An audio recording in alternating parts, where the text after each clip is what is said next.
Radhe Radhe everyone, आप सभी का मेरे चैनल ज्ञान अनुसार में बहुत बहुत स्वागत है। आज की इस वीडियो में मैं आप सभी को बताने वाली हूँ कि देवठानी एकादशी पर तुलसी विवाह के समय तुलसी जी को छुएं या नहीं छुएं और पूजा करें तो किस तरह से करें, और अगर देवठानी एकादशी पर किसी कारणवश हम तुलसी जी का विवाह ना कर पाएं तो किस तिथि पर हमें उनका विवाह करना चाहिए। तो ये सारी जानकारी आज के वीडियो में आपको मिलेगी।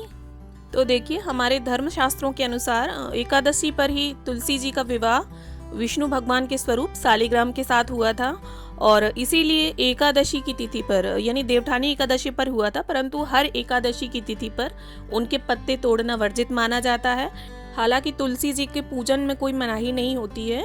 आप पूर्णिमा पर, एकादशी पर, इस तरह से कुछ विशेष तिथियां हैं, इन पर उनका पूजन अवश्य से करना चाहिए। और बस कुछ नियमों का ध्यान रखना चाहिए आपको, जैसे आप पत्ते ना तोड़ें और पूजन करें। तो शाम के समय पूजन होता है तुलसी जी का, दिया वगैरह शाम को रखा जाता है। और ये देवठानी एकादशी पर हम शाम को ही विवाह करते हैं, तो सारा पूजन आप कर लें, उनके पत्ते ना तोड़ें आप। वैसे तो माना ये गया है कि जिस तुलसी की आप पूजा करते हैं, उनकी सेवा करते हैं, मंत्रोच्चारण करते हैं, उनके सामने बैठकर माला का जाप वगैरह करते हैं, तो उस तुलसी के पत्ते हमें नहीं तोड़ने चाहिए भोग के लिए। आप एक एक्स्ट्रा तुलसी लगा लें और उसके पत्ते तोड़ें आप शालिग्राम जी के, कृष्ण भगवान के, विष्णु भगवान के भोग में।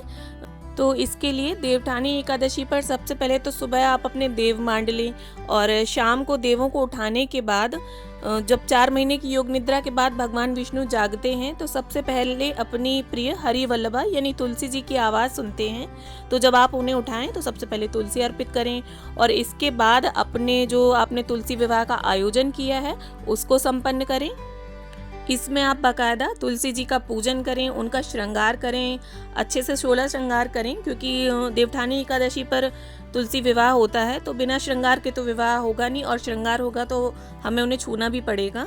तो आप इसमें संकोच ना करें, बाकायदा उनका श्रृंगार करें, इसके बाद उनका विवाह संपन्न कराएं शालिग्राम जी के साथ। देखिए, तुलसी भगवान विष्णु को अत्यंत प्रिय है, और इसके पीछे भी एक पौराणिक कथा है। अगर मैं कथा सुनाऊंगी, कहानी सुनाऊंगी इससे संबंधित, तो वीडियो काफ़ी लंबा हो जाएगा। देखिए, वैसे तो कुछ तिथियां होती हैं जिनमें तुलसी के पत्ते तोड़ना वर्जित होता है, जैसे एकादशी है, रविवार है, पूर्णिमा है, सूर्य ग्रहण है, चंद्र ग्रहण है, इनमें तुलसी के पत्ते नहीं तोड़ने चाहिए।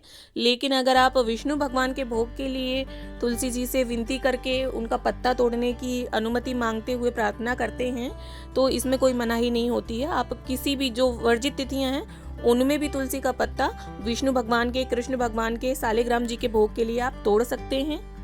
फिर ऐसे में जब आप देवठानी एकादशी पर शालिग्राम जी का विवाह कराते हैं उनके साथ, तब तो आप उन्हें छू ही सकते हैं, इसमें कोई मनाही नहीं है। देखिए, अब मैं आपको बताती हूँ कि यदि देवठानी एकादशी पर आप उनका विवाह नहीं करा पाए हैं किसी कारणवश, कई समस्याएं होती हैं जीवन में, तो अगर कोई समस्या है इस तरह की और आप नहीं करा पाए हैं देवठानी एकादशी पर तुलसी विवाह, तब आप किस तिथि पर तुलसी विवाह कराएं। तो देखिए, जो कार्तिक मास की देवठानी एकादशी आती है और उसके बाद जो पूर्णिमा आती है, तो ये 5 दिनों का जो समय होता है, और एकादशी से लेकर पूर्णिमा तक का ये 5 दिन का जो समय होता है, आप उसमें से किसी भी तिथि पर तुलसी विवाह करा सकते हैं। एकादशी को नहीं करा पाए हैं, द्वादशी को आप करा सकते हैं, त्रयोदशी को करा सकते हैं, चतुर्दशी को, पूर्णिमा को। इस तरह से देखिए, जो 5 दिन होते हैं बीच में, आप उनमें से किसी भी तिथि में, सारी तिथियां शुभ होती हैं, बहुत ही अच्छे होते हैं कार्तिक मास के ये 5 दिन, तो आप इन 5 दिनों में कभी भी तुलसी विवाह संपन्न करा सकते हैं। देखिए, वैसे तो तुलसी विवाह 2 प्रकार से किया जाता है, बहुत भव्य आयोजन करके, पंडित बुलाकर, बहुत अच्छे से पूरे विधि विधान के साथ, जिस तरह से हम अपनी कन्या का विवाह कराते हैं, अपनी बेटी का विवाह कराते हैं, उस तरह से कराया जाता है। और अगर आप नहीं बुलाना चाहते पंडित को, ज़्यादा भव्य आयोजन नहीं करना चाहते हैं, छोटे रूप में करना चाहते हैं, तब आप घर पर भी कर सकते हैं बहुत आसानी से। इसका वीडियो मेरे चैनल पर ऑलरेडी अपलोडेड है कि किस तरह से आप बहुत ही छोटे, बहुत ही सरल रूप में घर पर ही तुलसी विवाह करें। उस वीडियो की लिंक मैं डिस्क्रिप्शन में दे दूंगी, आप जाकर वहां से चेक कर लें। देखिए, अगर आपकी तुलसी जी छोटी हैं और आप पहली बार विवाह संपन्न करा रहे हैं, तब तो ठीक है। और अगर आपने पहले कभी, आपकी तुलसी जी बड़ी हैं, कई साल हो गए हैं, आपने विवाह संपन्न करा रखा है उनका, तब आप हर साल इस तरह से देखिए वर्षगांठ उनकी मना सकते हैं शादी की।